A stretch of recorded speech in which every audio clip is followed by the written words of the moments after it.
Welcome to You've Only Come to Hear United. Crystal Palace 0, Manchester United 0. So there were good chances for Garnacho. Obviously hit the crossbar. Fernandes hit the bar on the rebound. Xerxes again should have scored, like we've said in previous weeks. De Ligt had a really good chance as well. Martinez too getting in there, but unfortunately nobody could get it over the line for us today. We saw a fantastic Andre Onana double save, which, you know, it's not something he's become known for at Manchester United. He's become, unfortunately, known for sloppy errors. Maybe the occasional important penalty save here and there too. But that was an absolutely fantastic double save from him in the second half.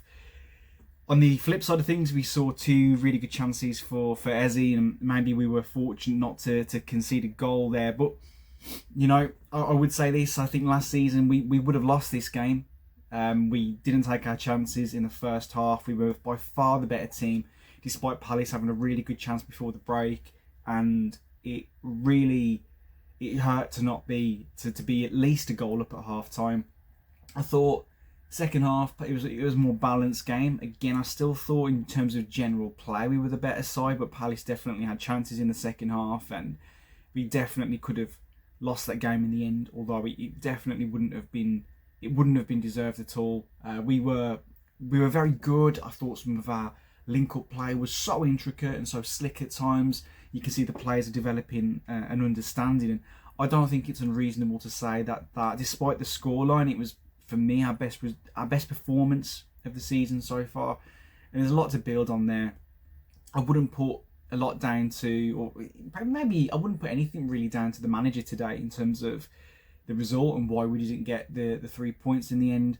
At the start of the game, you looked at that team and you're thinking, you know, you've got no Ugarte or no Casemiro, and you're thinking that is going to be light in the centre of midfield.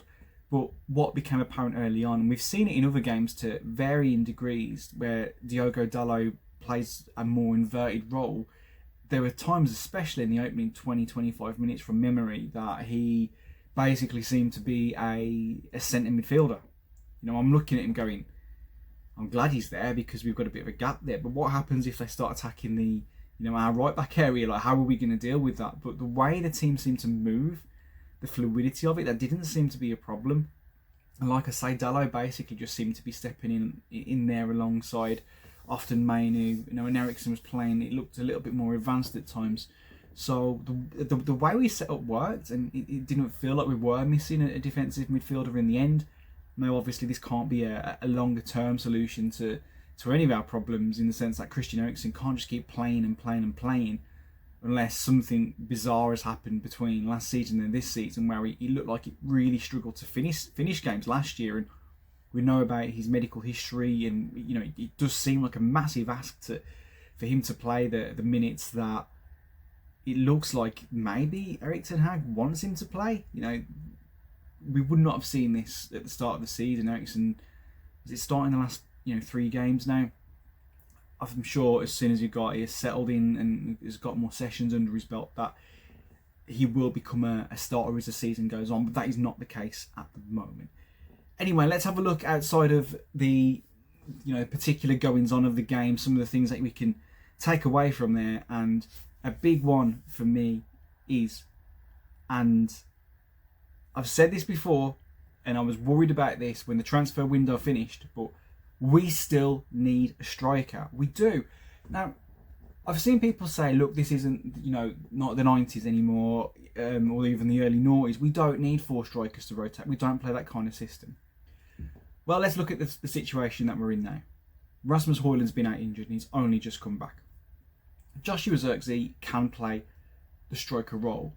He can drop in deep. He is more suited, in my opinion, to that of a number 10, but he can play a sort of false 9 role. But if you're looking for someone to score goals, he's already showing that he knows where the back of the net is, but he struggles to actually get the ball over the line and get it there. He'll get goals this season, more than the one he's already got. Wouldn't surprise me if he even got 10 to 15 goals, but I think you're looking at more, he's going to get more attacking midfielder rates. And if Højlund's out, who have we got at the top end? I'd argue now we have 1 striker. I don't think you can if you're looking in terms of goal scoring strikers, not people who can play up front, in terms of he's playing there to score us goals, you've got Rasmus Højlund, and that's it. People started pointing to Marcus Rashford again as a potential striker when he scored a couple of goals against a League One side. We've seen Marcus Rashford play as a striker numerous times, and yes, if he's got space to run into, if a team's going to come at us and they're inferior to us, he'll probably score goals. Marcus Rashford is an exceptionally talented player, but I don't, for the life of me, understand why people want him to go back up front after a couple of decent performances. Now, it's not to say he can't perform well up there, but it's like when we've seen him play on the right. He will have a couple of good games there occasionally, and then at some point in the future, as we've seen over the years with him, whether it be on the right or up front, when those appearances have been a little bit more frequent, then you suddenly don't see the consistency. His position is an attacking left midfielder and cutting in. Maybe as he heads into his 30s, he won't be as effective from there, and he'll have to change his game a little if he loses some of his speed, and maybe he's not quite, he can't beat a man in the way that he can now when he's on form, and he becomes a striker and he becomes more of a box player. But that's not Rashford as he is now. He's definitely best as a wide left player, and he can do a job in other areas, but you wouldn't count him as a striker. So if you take them out of the equation, then we're not really sure, and I just don't understand why we didn't address that further in the summer. And if this is the sort of role that Xerxes is going to play, and we were told before he came in he wasn't necessarily going to be an out-and-out striker, if this is the role that he's going to play, then you could argue maybe we even need two more up front. I could see Xerxes as maybe more of a challenger or a contender to switch with Bruno Fernandes. Mason Mount obviously then asks, his role in the squad, you've got to go, okay, where do you fit in? And that's a question we've been asking for the last couple of years, and I still don't think we've got a solid answer to, despite a couple of impressive performances in a sort of almost what was, I don't know, for lack of a better term, almost a double false nine up front in the first two games. So we are lacking goals. We know we're lacking goals. We've struggled to score goals. The forward players can get some, but in terms of that focal point, we have one. And when he's out of the team at the moment, we do look like we're going to struggle. Now, I hope I'm wrong. Maybe Xerxes shows me up over the next sort of 6 months, and he suddenly hits a purple patch and he scores sort of like 6 in 10, something like that. And you're going, okay, fair enough. I will be more than happy to be wrong about this, because I want Manchester United to do well, and for us to do well, we're going to need to score goals. We're going to need to win games, and that will mean players performing above how they've been performing so far, for the most part. And that's not. I think you might be listening to this going, well, Garnacho, I'm sure he'll score goals, and Ahmad will score goals. You're probably looking though at even the likes of City and Arsenal and Liverpool when they've been pushing in recent years. Well, yeah, they're attacking the support players scoring the goals. And whilst we're not going to have any one of the, nobody's really got anyone of the ilk of an Erling Haaland to score, hat tricks every other week. You've still got your talisman, the players you can count on. Liverpool with Salah, for example. We don't have that sort of character at the moment, and even when they're out, they've got good supporting players to come in, or at least historically have. Maybe that isn't so much the case at the moment. Also, something else I was worried about going into the season, we still need a winger. We absolutely do. And once Jadon Sancho went on deadline day, it was very apparent to me that we're going to be short. If we need to change a game, how do we do that? How do we go about that? What do we do? And you saw when we got to the latter stages, Rashford was already on the pitch. Højlund obviously was a striker swap, so that doesn't really come into the equation here. And Anthony is our option. Option singular. It's not good enough. I mean, we are like now, again, one injury away from really being stretched in our options in attacking areas. If we're not going to use players in the academy at the moment, maybe that will change as the season goes on. But if we're not going to do that, we need to do something in the January transfer window if we're to have ambitions of potentially finishing in the top four. If we can avoid injuries, maybe not so much of a concern, but now history has told us over the past couple of years in particular, we've been prone to injuries.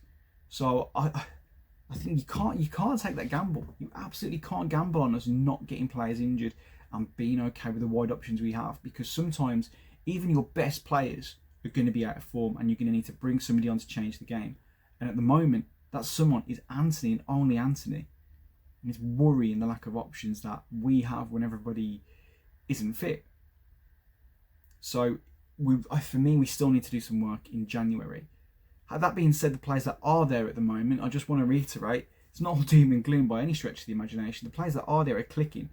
You know, there is something for, maybe this is quite contradictory to what I was just saying, but there is something to a streamlined squad.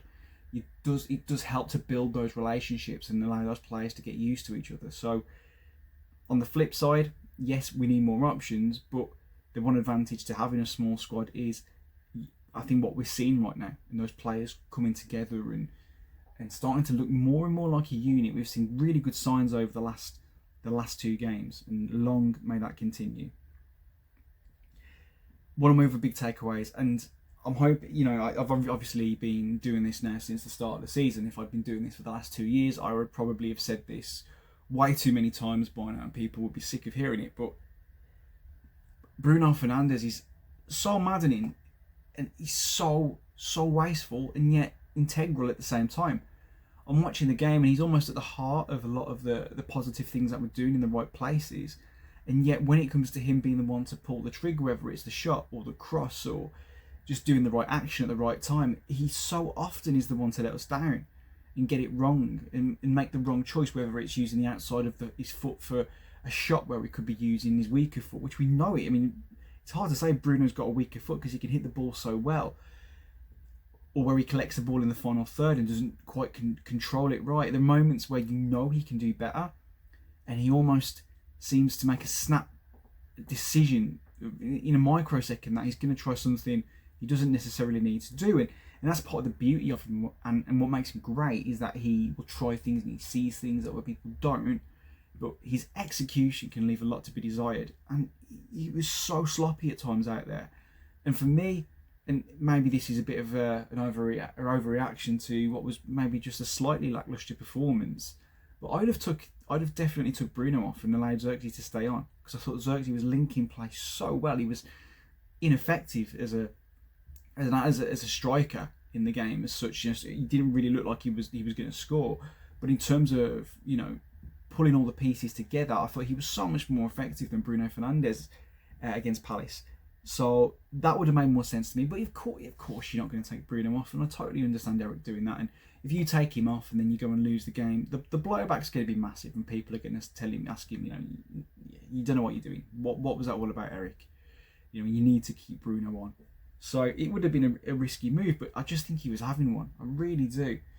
And that's again, and I'll say this over and over. I'm sure this won't be the last time I criticise Bruno Fernandes this season, but I will always say that he worked. You'll never say he doesn't work hard. He works so hard for the team, and he's always trying. It's just sometimes it's not coming off, and he could play. I mean, he could be terrible and still get us the winning goal. You know, that's one of the reasons why Bruno often stays on the pitch.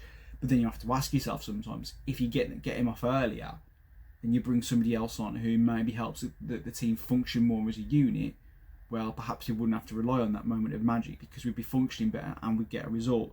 Unfortunately, players for us who can produce that moment of magic have been few and far between over the past several years. So Bruno is a treasure to us, and it's one of the reasons it's so hard to take him off, because even if you had a more functioning unit, it's not to say any of those guys are going to be the ones to actually get the finishing touch and put the ball in the net, or put a great ball in for a goal for us. So I understand why he was still on, but he stood out for the wrong reasons in a team that actually I thought played really, really well. Onto the sort of one of the little outtakes from the game. On the commentary, Alan Smith mentioned it's a really weird thing. Alan Smith mentioned the five sub rule advantage favouring big clubs. This was on 75 minutes, and it was as we brought on 2 players. And I'm thinking, please correct me if I'm wrong here, but at that point we were making 3 subs. Now, was his point that, well, we haven't got to worry about the last 15 minutes? because we could still bring somebody on. We haven't got to be cautious. But it just seemed a bit of a weird thing to me to say, okay, you know, and a weird time to bring it up too. You know, 2 changes with 15 minutes to go. We've made 3 subs. Well, yeah, that's actually within the odd 3 sub Raw entitlement. It's not as if we've gone, you know what, we're just going to bring on all our remaining options. You know, we'll bring on another 2 as well, and then we'll have a go. Not that we had the players on the bench if we wanted to do that anyway. So yeah, it was a frustrating game. Our first half performance was really good, not deserving of a 0-0 game. It's one of those where you come off the back of it and go, this video is going to be tough, because there was enough there where we should have been sort of waxing lyrical over a great performance and a great 3 points, with goals probably from, you know, Garnacho, Fernandez and Xerxes, maybe De Ligt. You know, again, you're looking great from set pieces. You know, we've missed that threat. We've only really had Casemiro for a while now, and it's nice to have somebody else who, you know, he doesn't just get on the end of balls like Maguire would. You know, he actually looks like he's going to score, and that's definitely going to be a big help this season. We're seeing Gabriel do it over and over again for Arsenal, and it's about time we have somebody who could cause a similar threat as well.